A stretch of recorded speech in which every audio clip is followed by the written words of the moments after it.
Hello, Nation. Welcome to the Haven Nation Show, your destination for all things Lock Haven Athletics. I'm Nicholas Severini, coming to you live from the Bear Country Studios' basement in Avis, Pennsylvania, joined by my co-host wearing multiple shades of red and none belonging to Lock Haven. I just realized Ryan States.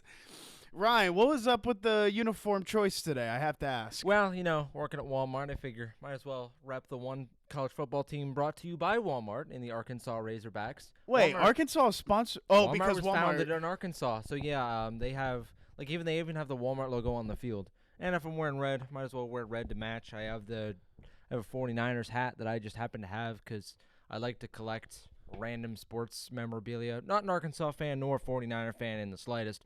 I just like to have them because I think it's fun. So yeah, repping Woo Pig today. I'm going to expose myself a little bit as somebody who doesn't frequent, I have to be honest, the Arkansas games. Coming in. There's a Walmart logo on the Arkansas on their field. That Arkansas. And Tyson's Chicken. Yes, like the people that make the chicken nuggets. They both sponsor Arkansas football. You never know what takes place outside of where you you find. I have to be honest, I'm not one to frequent Arkansas. I don't plan on it anytime soon. But I tell you, the only reason I know that. Good for the Razorbacks. Only reason I know that is college football 26. That's the only reason I know that is because of those games. If this is your first time tuning in, this is the segment of the show where we just kind of talk about ourselves for about 5 minutes. So the hat is flipped for those tuning on YouTube. If you want to skip to the Lock Haven part, we'll flip the hat around.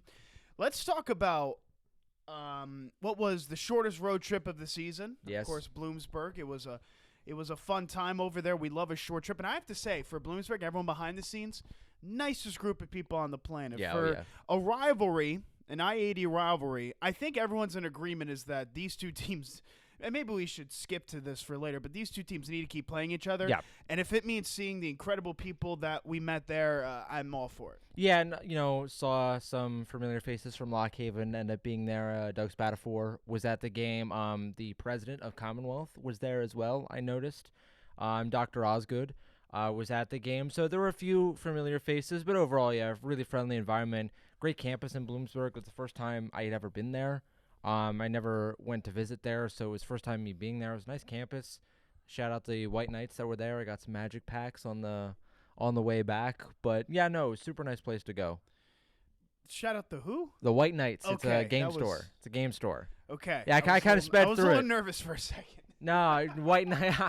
I don't know. I wasn't spacing out, but yeah, White Knights. I kind of focused on that. It's a game store. They sell like a lot of board games. For me, Magic the Gathering, a big thing. Okay. So yeah, Shout out to them. They have one in Williamsport too. Did they actually? Not one in Lock Haven. There's not many game stores around here, but I know there's one in Williamsport and there was one in Bloomsburg. So when we were waiting for the evening to turn to night, me and Cor went for a walk and stumbled upon it, and I was like, I'm a sucker for cardboard gambling, so I'm all for it. What do you make of Bloomsburg, the town? Because I absolutely love it. Very nice. Bigger than Lock Haven. A little bit bigger than Lock Haven. Yeah. A little more compact, I would say. Like a lot more, because we were there, it was Saturday night, so a lot more students out on the town than we're used to at Lock Haven. I mean, you were there also during the day, too. After the game as well. Tiny bit. But very nice. Like I said, a little bit bigger than Lock Haven, but I thought it was super nice, and it blends into the campus really well. And like I said, I thought the campus was beautiful. Yeah, I mean, I love it. Big L on your part not going to the mochi shop, by the way. Yeah, I did miss that one. keep dogging on you for that. The mochi is the word to go. I don't even know what it's called, so no free advertisements here. Dave.stratton2@gmail.com if you want to change that. I want to see like a spike. The opposite of a spike, a drop in viewership every time I say look that. But anyway, all right, let's just get into it, I think, because there's a lot to discuss. To talk about. Okay, hat is flipped around. Let's get started. My goodness, what a game. Lock Haven 38, Bloomsburg 17, Lock Haven football, you know what it is. It was a one-possession lead going into the half, and then Lock Haven did something in that game against Bloomsburg, and I think it's appropriate that we start talking about this first. They did, for the first time all season, score a point in the second half. Not only did they score one, they only wound up scoring 17 to ultimately turn into a pretty blowout victory, blowout fashion against Bloom, 38-17. I'll start with this. This is my opening note for this performance, is that I have not seen a more complete performance this season, and honestly not a more complete performance in a while with the Lock Haven football team. The way that I felt that the coaching staff led by Joe Battaglia had a specific game plan. You know, the way they were going to play against this team, both on the offensive and defensive side of the ball. I've never seen a more better executed game, especially in the second half, than what Lock Haven did. And for it to come in a rivalry game on the road doubly means something. Yeah. But in the context of the season, you know, when you're 1-4 and 0-2, you're kind of lost, middle of nowhere. If you're 2-3 and 1-1, though, you know, you feel like you're still competitive. You're still in the mixer a little bit. So we highlighted this game as the game of the season. I think early on you called it the game of the season. Yeah. I had it as my second game of the season, but it says the magnitude of this game that the Bald Eagles were the more buttoned up of the two teams. When it all started from the first play of the game, right? I mean, you have the first offensive play of the game. And what have we talked about all year? Every game has started for Lock Haven with a run up the middle. That has been every game so far, and it looked like it was going to be the same. I actually, on broadcast, I didn't say this to you. On broadcast, I was about ready when they ran the ball to be like, oh, what a surprise for, you know, run first play of the game. And then they fake it. It becomes a reverse flea flicker on a deep shot downfield to, I want to say it was Jaden Huntington. It was Jaden Huntington. On the out route to the far side. And what is 50-plus yard gain. I talked to Coach after. That had been in the game plan since Monday, apparently. Like, they knew all week that was the first play of the game. It worked beautifully. And it was just really a good telltale for how the game was going to go for Lock Haven. Offensively, the creativity was there. The execution was there. Everybody looked a lot better. I'm sure we'll talk about the quarterback's performance. Ostrowski had his best game of the year by a mile. The offense in total played really well. The defense in the second half, forcing turnovers. For the first time this year, it was a really complete game. Like, even the win against Glenville State, it wasn't a complete performance. The offense really struggled. The defense, you felt like, kind of kept them alive. Some special teams blunders from Glenville State stopped them from being able to get back into the game. This was the first game this season that Lock Haven won on offense, defense, and special teams for the complete 60 minutes. And I think what stood out to me, well, we'll talk about the overallness of it, but we're sticking with the first half. It should be noted, Bloomsburg got 3 points to start their opening drive, took it the length of the field, got it done on the ground, which is something that had not been done before against the Lock Haven team, with the exception of IUP. And they make a great goal line stand. I remember thinking, you know, that was big. Let's see what they do on offense. And I thought, what that first play, that trick play, the reverse flea flicker, I think that's the official title I'll call it. The reverse flea flicker set the tone the rest of the game. It set the tone that Lock Haven was more pragmatic of the two, that they were going to be the ones to set the tone. 3 plays later, they were in the end zone. And it was interesting because Bloomsburg would actually retake the lead in that first quarter on the next drive and actually scored a lead 10-6. But I don't think it's a surprise that when Lock Haven came all the way down the field again to score, they would never relinquish the lead, because I truly felt that they were the teams that were the facilitator in this game. I mean, yeah, for the first few drives, both teams scored. Bloomsburg on their first drive gets a field goal. Lock Haven gets a touchdown. Bloomsburg responds with a touchdown. Then Lock Haven responds with a touchdown. Then midway through the second quarter, Lock Haven got Bloomsburg off the field. They forced a punt. Their offense went right down the field and scored again to make it 21-10. Bloomsburg responded right to end the half. They made it 21-17 going into halftime. Timeout. Could we stop? I just want to stop between the first half and the second half. Yeah. So first half, it ends 21-17. Lock Haven gets the ball to start the second half. My confidence level in the press box was very high with an asterisk. And that asterisk was, this team has not scored yet in the second half. Yeah. So if I wasn't paying attention at all this entire season until that game, I'm thinking Lock Haven is comfortable and in the driver's seat. But it was that caveat of being outscored 42-0 in the second half that always weighed on me, that always had me worried.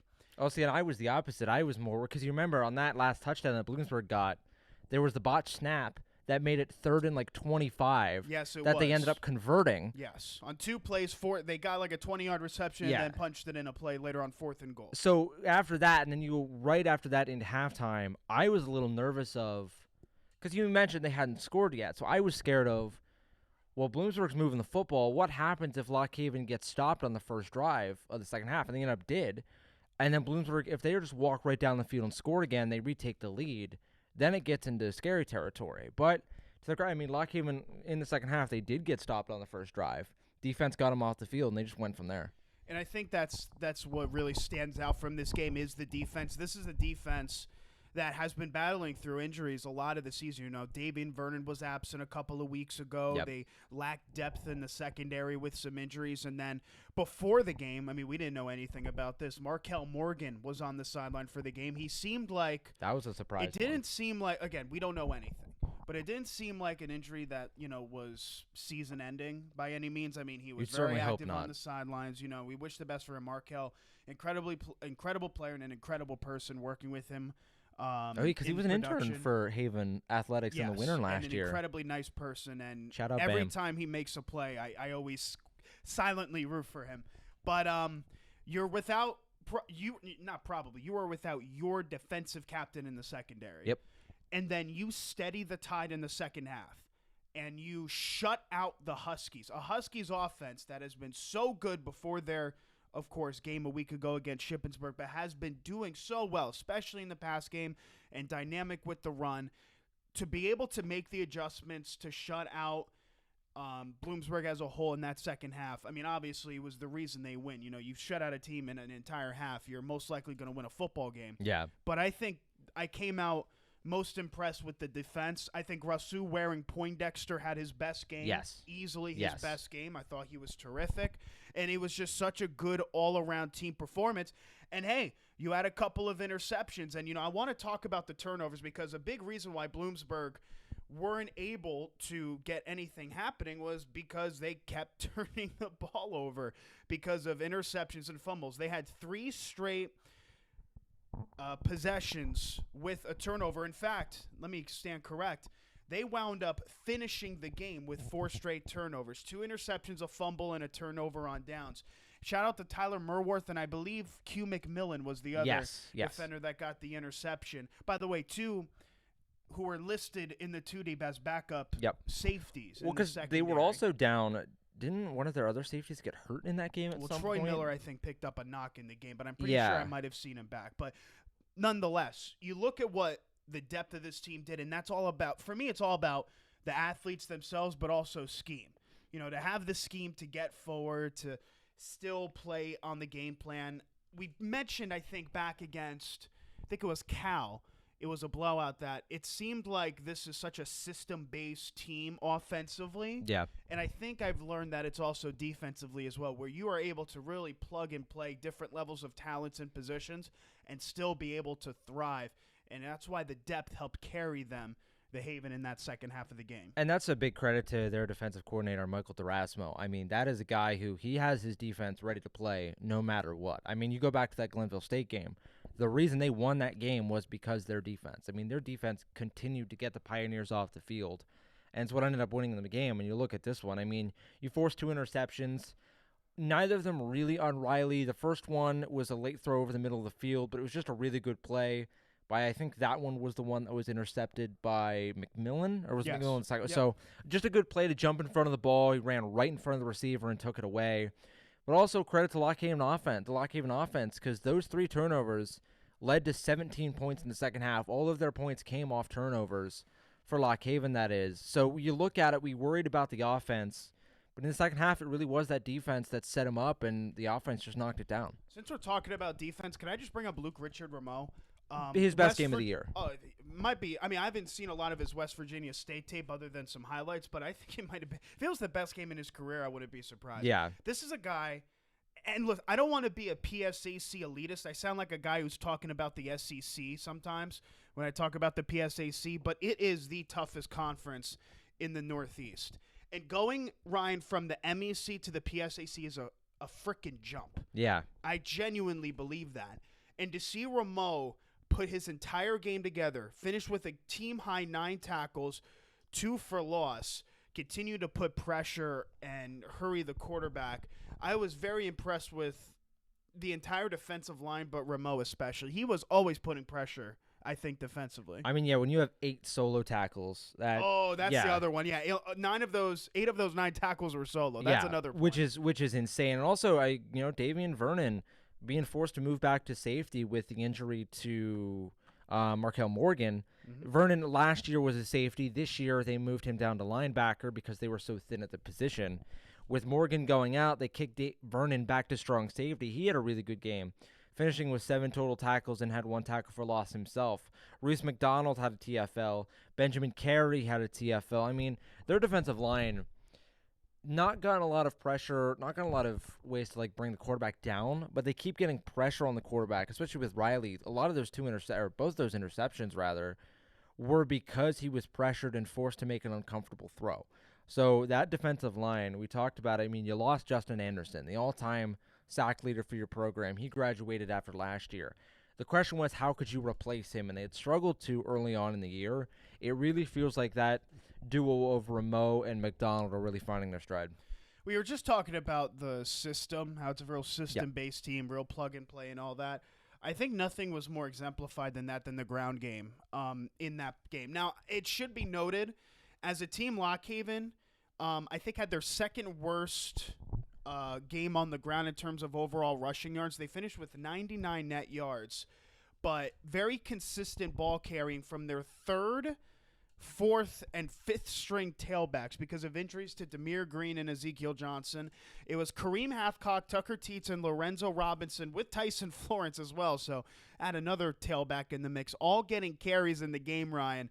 And it was I assumed Hathcock was just going to get 20 carries in the game and call it a day. But it went 8-8-6-5 between Hathcock, Teets, Robinson, Florence. Not a single one of them averaged less than 3 yards a carry. Hathcock averaged 4 yards a carry. And that is a credit, in my opinion, to the offensive line, who had their best game of the season as well, on my view. Yeah, up front, they did a really good job. But I also want to talk about when I had an interview, I sat down with Coach Pataglia preseason. They were very excited, not just with the top part of the running back room, but they were confident that they went about 6 or 7 deep. And that depth really got tested in this game. You mentioned you're without Demir Green and Ezekiel Johnson. No word on how long you're going to be without those guys. You start with Kareem Hathcock. I think I kind of agreed that we were both ready for a more single running back room with maybe Teets or Robinson factoring in a little bit, but Hathcock only got 8 carries. Not sure if he got injured at one point because he did not get a carry in the second half. Obviously, we won't know about his status until later down the line. But Tucker Teets, the Selinsgrove guy, did a really good job. He had a touchdown, a very powerful runner. Lorenzo Robinson, his elusiveness really surprised me. There was the one, I think it was his first carry, where he made a jump cut, and we both thought it was Hathcock because that's what Hathcock does. He's a more elusive back, make defenders miss. Robinson, on his first carry, we thought it was Hathcock because it looked the exact same, the exact same motion, the same fluidity. So it's a running back room that they're very excited about. Circumstances said that they had to show their depth a little bit earlier than I'm sure they wanted to, but it ended up working out. They were just good enough on the ground that it forced Bloomsburg to play it, and that opened up the pass game. I'd be remiss if I didn't bring this up, but the 4 running backs we've been talking about, a sophomore and 3 redshirt freshmen, all playing that well. That spells good for the next few years if they're able to keep these guys, because especially Hathcock has so surprised me this year. When you came into the year, you knew it was Green, you knew it was Johnson. You didn't really know who the third guy was because obviously we never seen any of them play. Hathcock to me has been, that running room between Green, Johnson, and Hathcock has really been a 1A, 1B, 1C to me. You look at the carries, they're about even. Hathcock, I think, now has the lead in carries this season because of Green and Johnson being out. But it's really a 3-deep running back 1 type of room, and he's really impressed me. So there's always one stat, and we've talked about this in previous episodes, but I do want to remind it. When we're doing games, Ryan, we miss some things. Yeah. Because we're such in the heat of the moment. We're so, locked in, and I see you scrolling to probably what I am about to say here. I was going to quiz you on this. If you told me, if I had to ask myself, who the leading receiver would be in the game, my first guess probably would have been Popovich, the leading receiver, wide receiver one. Then Mekhi Watson had some good receptions. Jake Roberts, I think, might have been a dark horse. The leading receiver was tight end Jaden Huntington, and he had that 63-yard reception, but he also had 5 other receptions that includes a touchdown. So 6 receptions, 106 yards. Ryan, how many times have we been talking about, hey, they need to find a way to get the tight ends involved? Yeah. I mean, I'm pretty sure, without even looking at it, Huntington has had more receptions. How about this? Because Huntington was the only tight end to get a reception. There were more receptions by tight ends in this game than in the first 3 games combined. I wouldn't be surprised. I'm sure. And I think part of that can also be Ostrowski, his ability to, understand that he needs to drop it down, ability to fit into a pocket on the edges. But also, I think that's part of the game plan as well. So for his career, Jaden Huntington, coming into the game, had 10 catches for 102 yards in his career at Lock Haven. And he did have this season. He did have 7 catches, so we're just over there by 1. But yeah, 10 catches in his career coming into the game. He had 6 receptions for 106 yards. And a lot of it did come on that big 63-yard catch to start the game. But they also got him involved. There were some tight end screens. They had him run out on some motions and try to get him the football and let him move in space. And that's really where their pass game was most effective. They did the same with Mekhi Watson, where they just kept kind of throwing these little running back screens, where they would just have Watson go about 2 yards behind the line of scrimmage, throw it to him, have some blockers up front, and he was consistently getting 10 yards a pop. I mean, he had one taken back due to a holding call that would have added another 10 yards to his total, so he would have been near 70 yards as well. It's the best this passing offense has looked all season. I'm sure we'll get to the quarterback and how well he played, but also Justin Popovich, 4 catches, 2 of them for touchdowns. Had the one touchdown that made it 21-10 that we were both... It was a good play by him, but also an inexcusable amount of tackling from Bloomsburg. I watched it back. I saw on the field, because there were people who had field footage of it. It looked a lot better on the field, I would say, in terms of the Bloomsburg perspective, where it was kind of just guys weren't able to get close to Popovich because he just kept making a miss. Like up in the press box, it looked like there were 4 guys right there. It felt like a Madden glitch, where you get close to a guy but just don't tackle. That's what it felt like. Yeah. Genuinely. I mean, 3-4 guys, and we obviously heard the displeasantries from the Bloomsburg fans after, and I understand. But if there, there were still 4 guys in the area. For those of you who are a bit confused, it was a 4th down. I think at the time Lock Haven was only up by 1 possession. It was a 4th and about 20. It was 4th and very long. 4th and very long. I think about 20 inside of the Bloom 30, and Popovich made a reception about 5 yards shy of the first down marker with 4 Bloomsburg defenders in front of him. Gets by all 4 of them and scores. I think when you look back, that was the dagger in the game. Yeah, like he catches it right at the 20-yard line. The first down marker was about the 15. So he catches that ball and moves 20 yards upfield with 4 defenders in front of him and finds the end zone. But like I said, on the field, it doesn't look as bad from the Bloomsburg perspective. It looks a lot more by just an incredible individual play by Popovich, because when you're in the box, I mean, it really looked like they were all right on top of him. There was a little bit more space for him to work with than we thought, but still, just an incredible play there. Obviously had the other touchdown in the first half as well, that little crosser route. He found the back of the end zone, and Ostrowski found him, and we can just go right into it, I guess. Jackson Ostrowski looked like the quarterback we saw last year. He finally looked like the Harlan Hill nominee from last year that we were expecting to see again. I mean, he so far this season had struggled coming into the game. You look at the total yardage, 469 yards, 1 touchdown, 3 interceptions. And then against Bloomsburg, he goes for 303 with a 21 for 28, 303 yards, 3 touchdowns. And my only question is, how big was that week off for him last week? Well, let me tell you what I think the biggest and we are going to give Ostrowski his flowers. Yes. I apologize, but sacked once. And I think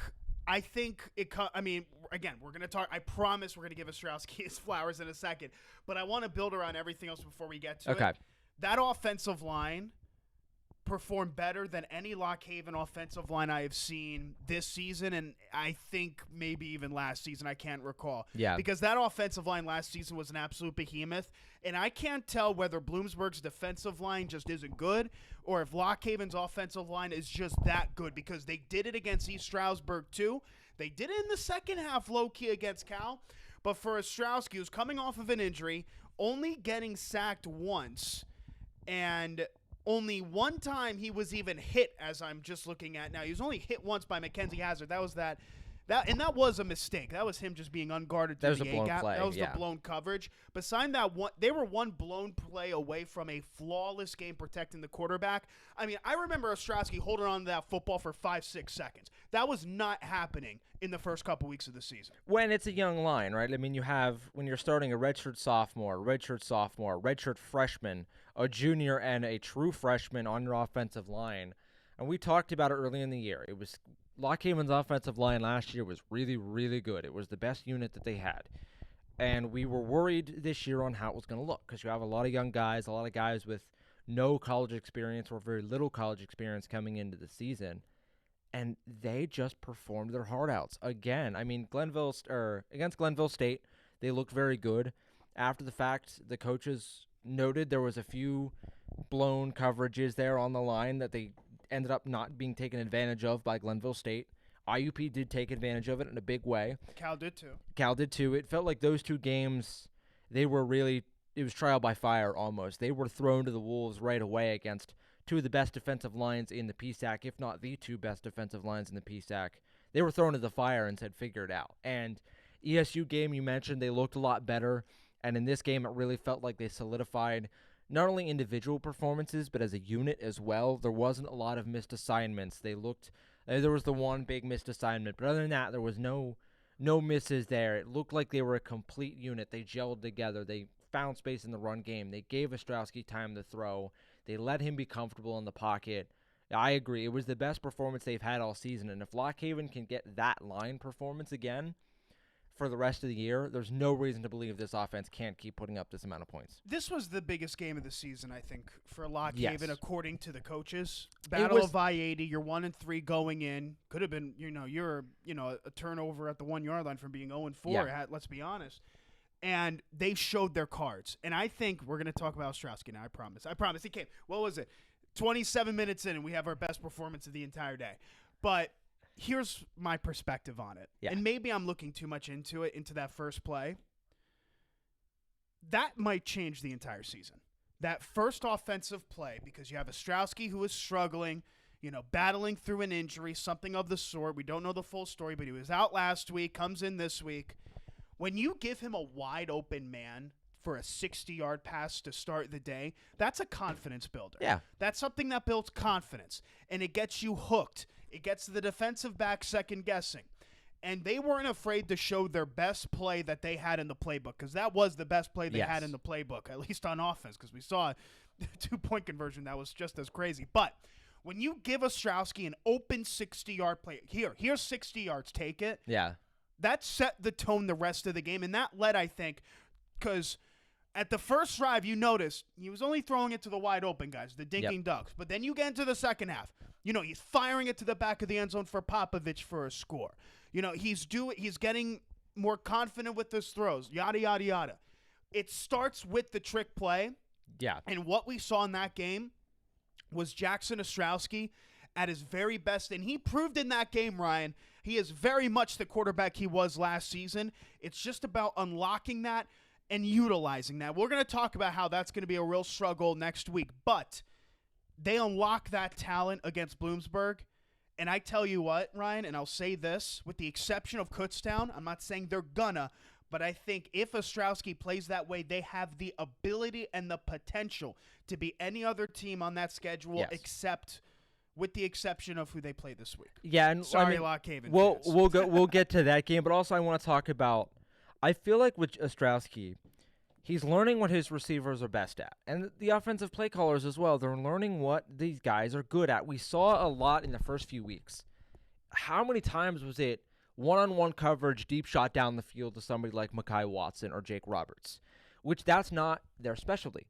Those are 2 yards after catch guys. Those are guys that it's exactly what they did against Bloomsburg. Get them the ball at or behind the line of scrimmage. Let them do the rest. And that's what they did, and that's what built the offense. That's what baked the bread for them. I mentioned how many times Watson turned a catch right at or behind the line of scrimmage into a 5, 6, or 10-yard gain at times.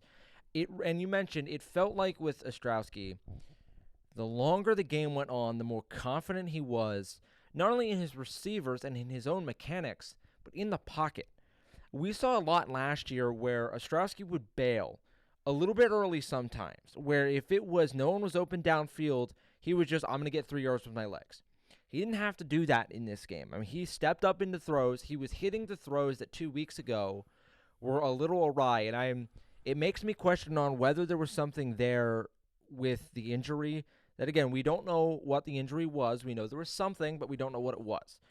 If maybe that week off, and I talked with Coach after the game about it, and he mentioned that week off was huge for him because it felt like he was finally himself. It was his first game that felt like the quarterback we got all of last year. It was, that was the Harlan Hill nominee we were expecting to see this season. That was him. And if that's a confidence builder for him going through the rest of the season, that is a dangerous quarterback, and that is one of the best quarterbacks in the PSAC. He's a guy that a lot of people thought was snubbed of all PSAC East last year, ended up not getting the nod. The Westchester quarterback got it. Yes. Ostrowski led the PSAC by 1 billion yards in passing last year. I think the actual number was like 700. Mm-hmm. There was a lot of people that felt like he was snubbed of that. That's that quarterback. That's the quarterback that we saw last year. We finally saw it for the first time this season. And if he can play that right way the rest of the way, I don't think there is I agree with you. I don't think there is a game that I would be confident that they could not compete in. Win or lose, whatever. This is going to be a team, if they play the way they played against Bloomsburg, they're going to be a nightmare to play, and they're going to be a tough team to beat.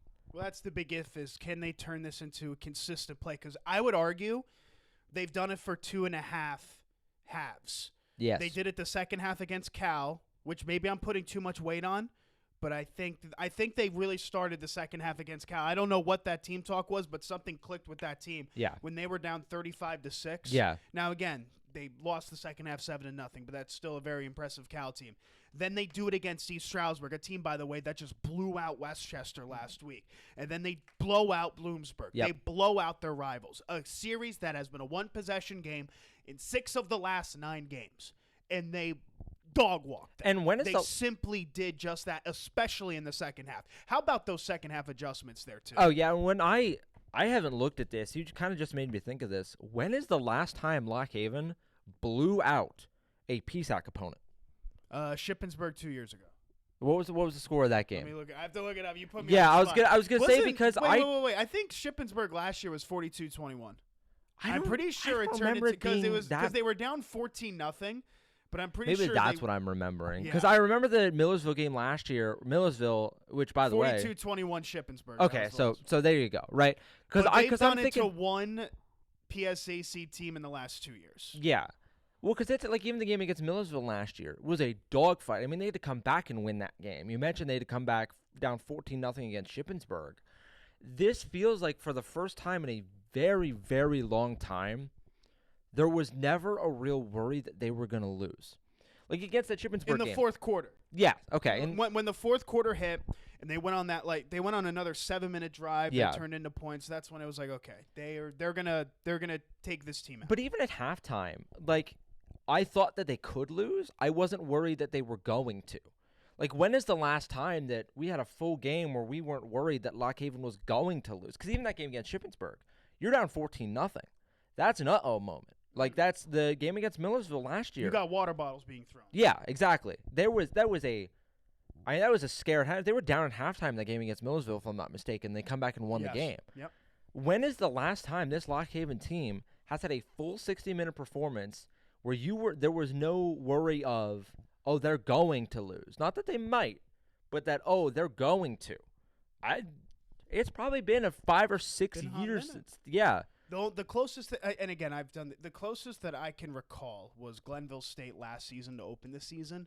That's not a PSAC. That's why I'm saying PSAC opponent, because that game was that game there was no doubt. Yeah, but the last time a PSAC opponent felt this comfortable of a win, it's been I feel like a very, very long time. And on the road, I can recall on the road against Shippensburg 2 years ago. There's another one. Yeah. Again, I'm really, but I'm picking at straws. Yeah, you're pulling out of a hat. But like my point is, it doesn't happen often. And my big point here is, this is a really, really good Lock Haven team, and we mentioned how, for the past 2 years. Well, what is really good? For their standards, very good. which their standards are like 4 wins. So for their standard, not the standard of this team, like program history, their standard is like 4 wins. This is a good team. Like, this is one where 2 years ago, or not 2 years ago, last year, the conversation the whole year was 6 is the goal. 6 is the goal, 6 is the goal. And they got close. They got to 5. They weren't able to get years, over the 5 hump. and 6, 5 and 6. This is a year where, with the East being, let's be honest, a weaker year normally. This is a weak year for the East. It's the weakest since I've been a broadcaster. Yeah, so in 3 years since you and I have since both I started been doing here, Lock Haven, yes. it's the weakest the East has been. I don't want to jinx it, so I'm gonna knock on wood. I hope this table's wood. I don't think it is, wood. but we're gonna. I'm scared. I'm scared for you to even say it. We're gonna pretend it is. 6 is on the table. Okay. I'm not saying it will happen. Okay. Because there's still, I mean, you still have to play teams like Shepherd, who just beat Millersville. And so they're 1-4. Maybe that gets some fire lit under them. You know, you play Millersville, you play Shippensburg. 6 is doable. Because the hardest 2 games in your schedule are Kutztown and Westchester. And maybe Gannon now. Gannon just upset Slippery Rock, so who knows with that game at this point. But for the first, because even last year, it was, you looked at the schedule and it was like, oh, 6 wins is going to be hard to get because you have to play a really good Shepherd team. You know, Westchester we knew was going to be better. Bloomsburg turned out to be a big surprise with how well they played last year. 6 wins is on the table. Not saying it'll happen. I'm saying there is a path there because you can afford to lose Kutztown and Westchester and still get to 6. Mm-hmm. You just have to run the table. You would just have to. You would have to win. Again, Shippensburg, Millersville, Shepherd, and Gannon. Lock Haven would probably be favored in every game except Westchester and Kutztown. Maybe a pick'em against Shepherd because you'll still give Shepherd the credit. It's one of those where it's like literally a pick'em. Yeah, and Shepherd, you still give them the credit of, you know, what they have been for the past few seasons. Long tenured coach there. Maybe they can turn it around. That game is at home though, which is big, but they would probably be favored to get 6 wins this year, but if you just go from right now, go all the way down the list. You know, it's scared. It's, you know, you don't want to say those words at this point because you don't want to put that into the universe and then have it backfire, but it's doable. If they beat Westchester in 2 weeks, they get 6.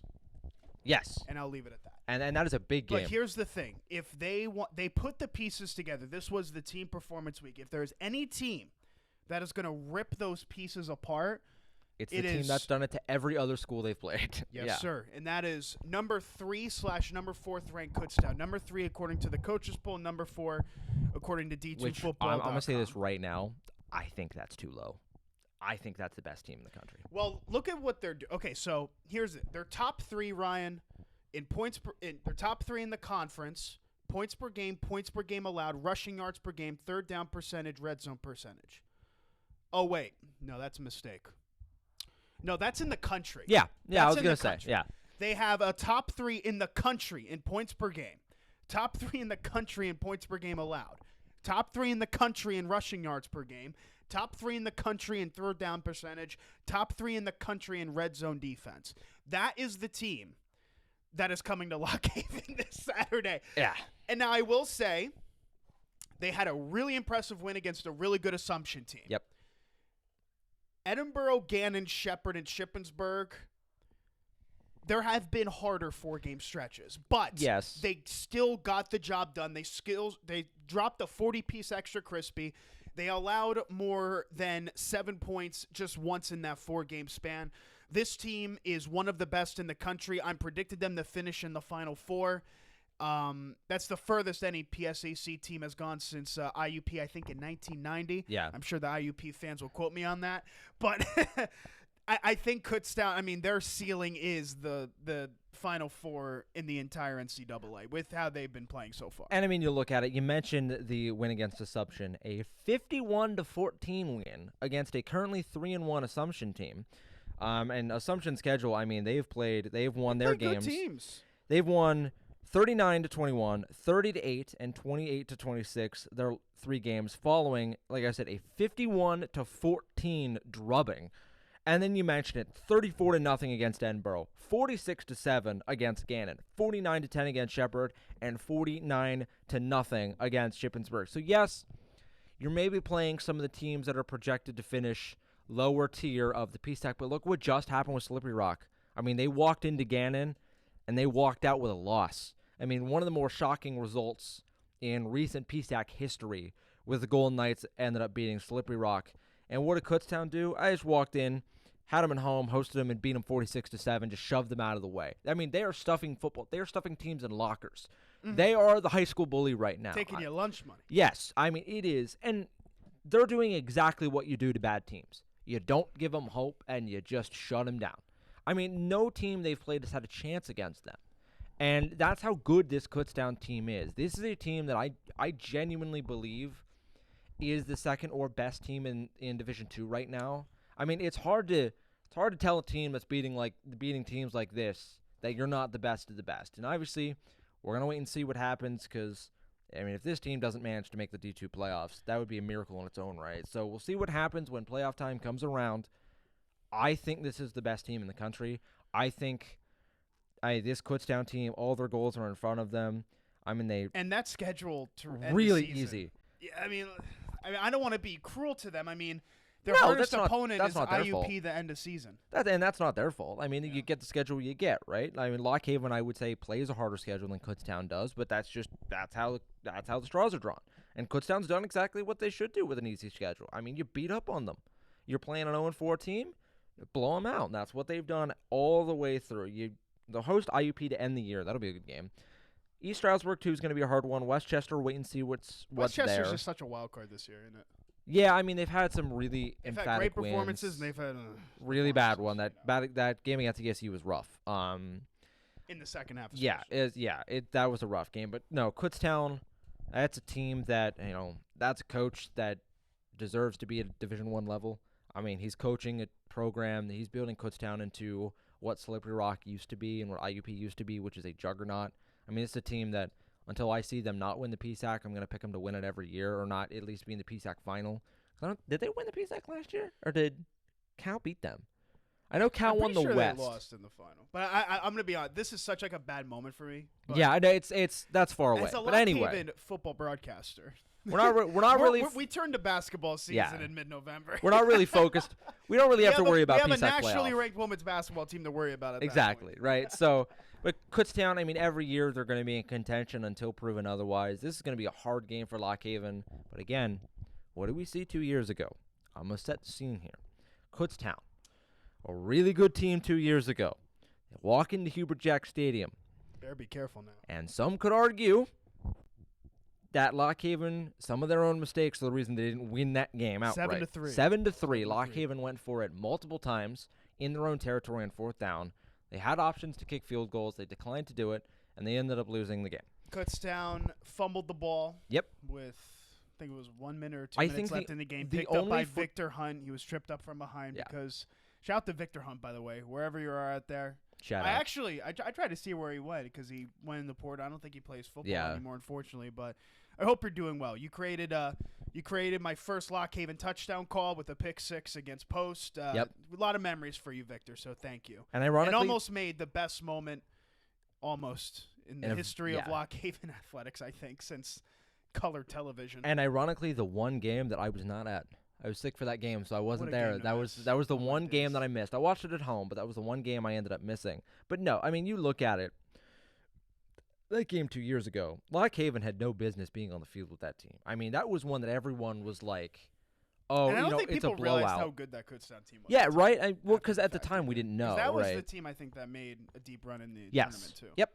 And Lock Haven nearly beat them, and some could argue should have beat them. Again, that happened 2 years ago. What happened. I still think I tell you what, even if Lock Haven kicks the field goals, they still probably lose because then Kutztown just it's ifs and buts or candy and nuts, whatever. But I'm just going to say this. It was close at Hubert Jack Stadium last time. And what did I say against the game against ESU? Until proven otherwise, I'm going to predict that Lock Haven is going to play one-score games at home. I'm allowing myself one exception. We'll get into this. I'm allowing myself one exception. Okay. We'll get into the score predictions. This might be the exception. This might be the exception to the rule. The last multiple possession loss at home came 2 years ago against Westchester, a 42-27 loss, but that was not a blowout. That was a game where Westchester kind of ran it up late. That was back and forth, and I remember because I was there calling it. After that, Shippensburg, 44-7, last game in 2022. It's been that long. It's been a very long time. There have been multiple ranked teams. Yes. But none like third-ranked Kutztown. And that's the thing. You know, this is a different beast. And, you know, Lock Haven, like I said, I said this last week or 2 weeks ago. They've proven time and time again, no matter the quality of opponent, could be ranked IUP and ranked Cal, could be winless Millersville. They play teams close at home. Doesn't really matter the caliber of opponent. It's a one-score game. That's a heart attack finish. It's what it's been. Oh, yeah. I mean, ESU. We talked about it. What was the line for that game? Like 24.5? And I said I thought it was going to be a one-score game. Turned out to be a one-score game. I'm allowing myself one exception to the Huber Jack Stadium rule. This is the exception to that rule. This Kutztown team, it's just insane. I mean, they're... Well, okay, before we get started, let's going to go with our score predictions now. You are 4-1, and I'm going to let you continue. Okay. I just want to set this up. Because we are both 5-0 when predicting whether Lock Haven wins or loses. Yes. So we go to the Division II football blogs for the spread. I think it was IUP I'm actually Big look. Indians I'm that gonna sets look to the see spread. it. I have the spread already. Oh, do you? Nice. Okay. I was very surprised to see that it was only 17.5 points. What? As the spread. So it's a they predict, they meaning I think one guy, predicts a 3-possession win, barely 3-possession win. And I should note, when I was scrolling through as of like an hour ago, I didn't see a single person pick Lock Haven. There's no reason to. I mean, again, you're looking at a team that's put up in the last 3 weeks alone 46, 49, 49. Their closest margin of victory is 39 points. Yeah, it's insane. I mean, they have had one game against the PSAC team. They've had one game this year that they have scored under 40 points. And those are 2 49 games. You could almost argue they have 2 games where they didn't score 50 points. And that was a 34-0 shutout win. They already have 2 shutouts on the season. They only allowed 7 points to Gannon. They only allowed 10 points to Shepherd. Hell, they only allowed 14 to Assumption. I mean, no team has scored more than 14 points on them all year long. That's insane. I mean, it's... Like I said, I think they're the best team in the country. I haven't seen who number 1 and 2 are. Obviously, haven't seen them play. I've watched tidbits of Kutztown. You know, you kind of bouncing around the PSAC sometimes before Lock Haven game starts. You'll see bits and pieces. But even last week, we were looking in the booth about all those crazy results. Seton Hill. And then Kutztown. Yeah, it was just like getting the job. It was like Seton Hill was up 16-7. Gannon was leading 35-28, and you're like, oh, Kutztown's up, $1 billion to nothing. Yeah, we'll move past that one. Also, shout out Seton Hill. Very scrappy football team. I mean, their women's team surprised us last year. Beat Westchester, too. Yeah, and their women's team surprised us last year with how well they played. I think they ended up making a very deep run in the PSAC playoffs, but not making the PSAC finals. That being said, thank you for Nufi Nemele. Yes, thank you very much. Excellent depth at the wings. Anyway, okay, we have to speed this up because we're running out of time. Just a quick preview for Kutztown. They bring back 2 of their starting 5 offensive linemen. Their starting quarterback, Judd Novak, who is an insane dual-threat quarterback. They bring back their 2 top leading tailbacks, including Stephen Burkhart and Jaden Stewart. Of their front 7, 4 of them are returning starters, include both defensive tackles and both outside linebackers. The only weakness that people pointed to prior to this season was losing 3 of your 4 starting secondary defensive backs. But clearly that is not a problem. Since they only give up 144 passing yards so far this season, that is 3rd best in the conference. And I saw a thing, very quickly, I'll add this. I saw a thing on Twitter. Kutztown is having NFL scouts come to their games. Tampa Bay Buccaneers and Carolina Panthers had some scouts. I'm sure might be looking at Judd Novak with how well he's played recently. Redshirt junior. Yes, I mean they have had NFL scouts come to their team. They have a redshirt senior left guard, 2-time All-PSAC Billy Everett, and they have a redshirt senior right tackle Ryan Chernecki. So this is a team that's drawing the attention. It's a team that is drawing the attention of the NFL, mind you. So that's how good this team is. Anyway, continue. Score prediction. We'll do it quick. Kutztown wins and covers. Very comfortably, I would say. I think that Lock Haven loses by 21+. I think it's going to be a fact when we look back at this game and we talk about it, we're going to think about what they did, especially in the second half. Is this a team that's going to keep fighting like they've done in every single game this season?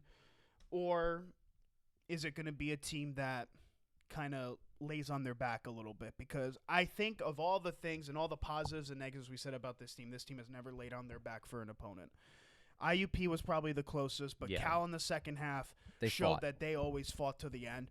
And I want to see a team that fights to the very end against one of, if not maybe even the best team besides the powerhouses in the country. I will say this. Like I said, I'm picking Kutztown to win. I'll pick them to win by 21+. They're going to put up, I would say, 45 points at the least. If this is even a close game, if this is a one-score game, or if a miracle happens, I will gladly sit here and eat my words when we do this again next week if Lock Haven makes this a close game. Because I won't even eat beforehand. Exactly. I'll save my entire stomach for my words. Exactly. I mean, we're both obviously we want Lock Haven to win the game, but I mean, this Kutztown team is just it's Goliath. I mean, it is Goliath. Again, every team they play has been David, and no one's been able to get the kill shot yet. I mean, this is one of the best teams in the country. It's going to be a really hard game for Lock Haven to play. It sucks that this comes right after their biggest win of the season. Like, you have that emotional high, and now it's the dread of have to go play the Golden Bears. But we'd love to see it be a close game, but as of right now, there's no reason to not pick Kutztown to win big. And that is it for the Haven Nation Show. Friday night, Jersey Shore football at home against Penwood. And then Saturday, Lock Haven against Kutztown at Hubert Jack Stadium. 6 p.m. kickoff, the other night game. Be a fun night. It'll be a fun one. It'll be a fun one to do. Get a little bit of rest after Friday night, and then get ready for Saturday. Yep, not when you have a soccer game beforehand. Shout the Bucknell. That's going to wrap it up. Shout out. States. I'm Nicholas Severini. You've been tuning in to the Haven Nation Show.